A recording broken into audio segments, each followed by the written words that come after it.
Today we're going to make a grease trap for the Greywater wetland because this sink comes from the kitchen. I'm going to put a bucket here and make it a grease trap. Let's go!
We need more storage in the shed.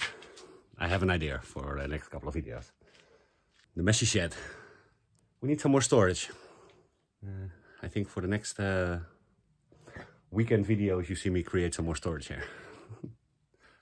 What do we need for the grease trap? Some space to make a grease trap. A bucket with a lid. That's gonna be maybe the hardest thing to find.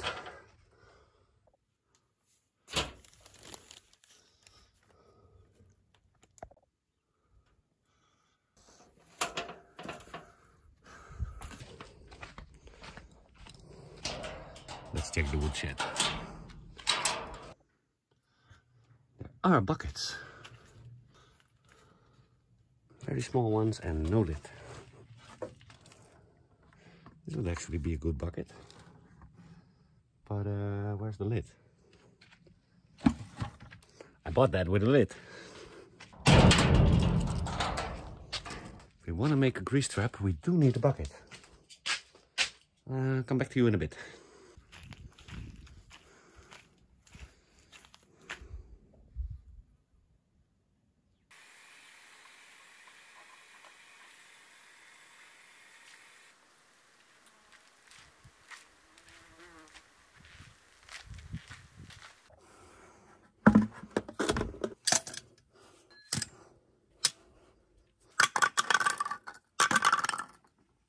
So a grease trap is actually a very simple thing. You can make them in different kind of ways. I learned this all very recently through YouTube. This bucket is going to have an inlet and an outlet. Maybe I should draw it for you. Should we draw it for them, Ikea? We should draw it for you. Hey, Greywater wetland.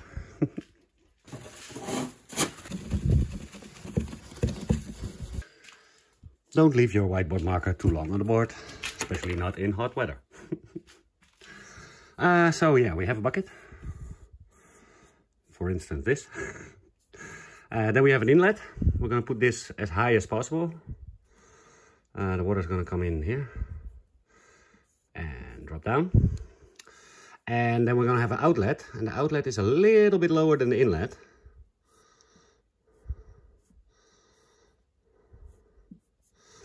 And what will happen is the solids that will come through here will drop down and eventually like stuck in the bottom.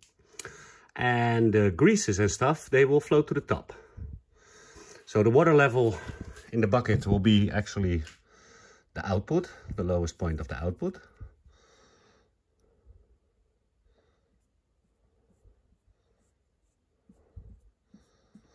And here will also sit the oil and the grease. But we don't want the oil and the grease to go out. So if you put something on here, wait. So if you put something on here, like for instance this,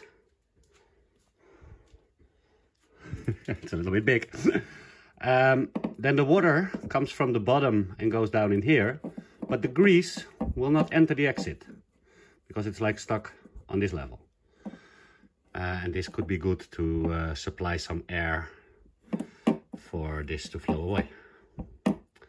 I'll put it like this because this is a little bit too high, so I'm going to cut it here and then we're going to put it in the bucket like that. So that should prevent this grease from traveling out. And then once in a while you clear the grease. And the solids, they fall down. And if you have like an empty bucket with nothing in it, the solids will fall to the ground. And then when you clean the grease trap, you need to empty it out and get all the solids from the bottom. What I'm going to do is I'm going to fill it up with stones, maybe until here. Stones. Stones. And then we're going to put in like sort of maze that will catch the solids, and it will be held in place also by some rocks or some gravel. So I can easily just take this maze out and replace it once it's dirty. So I don't have to empty like the whole grease filter. Now again, this is all in theory. I never made one of these things. But I've seen different ones made on YouTube that apparently function. So I think this would be a good shot. Let's see if we can put this thing together.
Yeah, the drill is in there to keep the outlet up while it dries. So while this is drying, I need some maize to put in between the rocks for the solids. And I thought maybe I could like steal something from the tent here. Not from here, but like there's some excess stuff. Because this is like a very fine maize that leaves through like only the water. Ooh, we have a hole.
watch it again. Sorry.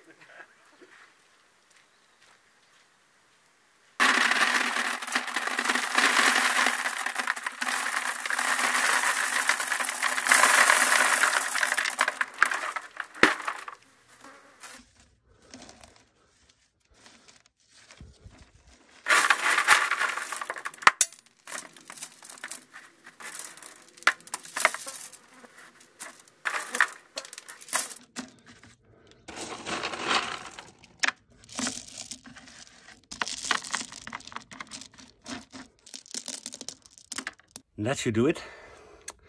Now I'm not going to connect the thing up today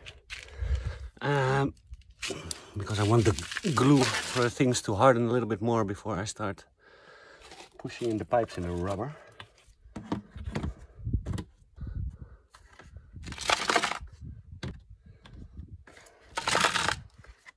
Wait, I need to get a notch out of here.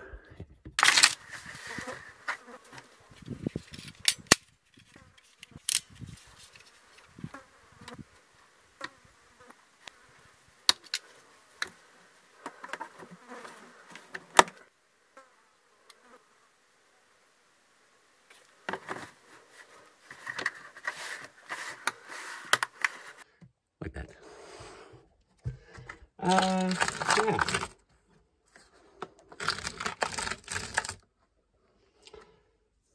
My first own-made grease filter. Yeah, we don't know if it's a grease filter yet, because we don't know if it works. Looks cool, right? Your own Maxmat grease filter.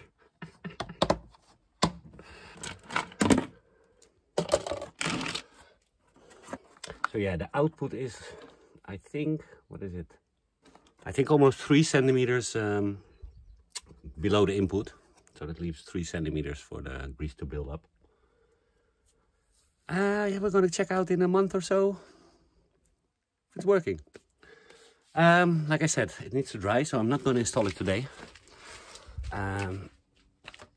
But I have the pipe here ready that is going to the wetland. And here is the sink. So the bucket is going to be actually right here. Right here. And the input is going to be on this side, and then the output is going to go here and connect to the sink. Excited to see how that's going to work. Yeah, like I said, I just stole these ideas from the internet. But a grease filter is not that hard to make. Sometimes they like only do the bucket with the input and the output, and that also works. But I wanted to do a little bit more sophisticated, as I am. Yeah, so I'm going to hook it up in the next video. And probably also in the next video for the wetland, we're going to connect everything up to the wetland. Because we're nearly there. We only need a couple of more rocks. And then I can cut the pipe from the shower and connect it up to the pipe that's going to the wetland. And the only thing left then is we still need to find some good plants to go in here. Some good reeds. But we're ticking off boxes here. So, if you all like this video, give it a like.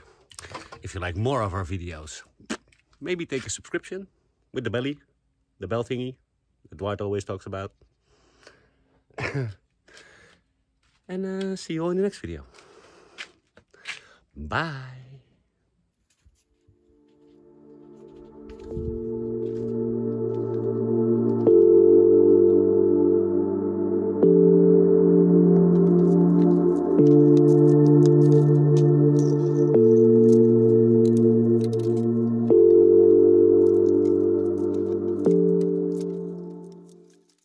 Thank you for watching another video of the Portugal Project. If you want to follow the Portugal Project more closely, you can also add it on Facebook. Or add me on my personal account on Facebook or Instagram. See you next time at the Portugal Project.